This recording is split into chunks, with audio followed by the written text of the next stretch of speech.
What's up mga lamat ng internet?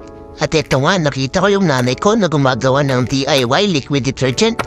Mas makakamura daw kasi kapag ito ang ginamit.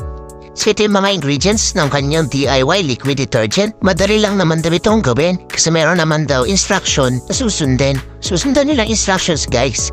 So unang-una, paglagay ng 15 liters of water sa isang bucket o timba. Katapos magwede rin kayo na panghalo kahit ano pwedeng gamitin. Pero dito, PVC pipe ang ginamit namin.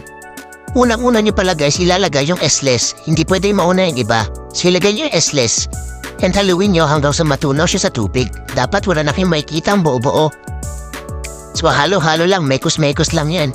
Sunod, ilagay na natin yung nasa bote. Hindi ko alam kung anong tawag dyan eh.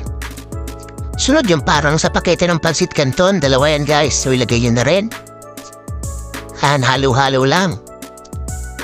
Pagkatapos naman ito, ilagay nyo na yung pampakulay. Ang pinili pala namin ay yung baby powder. Kulay violet siya. Halo-halo lang tayo. Pagkatapos, panghuli ilalagay yung salt. So mahalaga ito guys, unti-unti lang habang hinahalo. So ang ginagawa guys yung salt, palalaputin niya yung mixture. So gagawa siya ng chemical reaction para maging mukhang liquid detergent siya. Ayan, so mapapansin nyo na medyo lumalapot na siya. Yan, nagiging parang syrup na siya. So dire-diretso lang ang halo. Pag okay na ilapot guys, itabi nyo and then lagyan nyo ng takip. And then rest natin yan overnight. 1 eternity later. So yan na guys, makikita nyo. Okay na siya, malapot na siya. And yan, liquid detergent na talaga siya. And ang ganda ng kulay niya.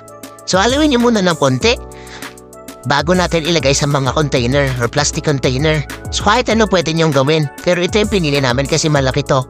And yung 15 liters guys na inalo natin kanina, makakagawa yan ng halos yan 8 ganito kalalaking plastic containers. Yan, tapos na ating product guys. So kayang-kaya itong gawin sa bahay, napakadali and napakasimple. Pwede nyo ibenta, pwede rin personal use. Link in the description.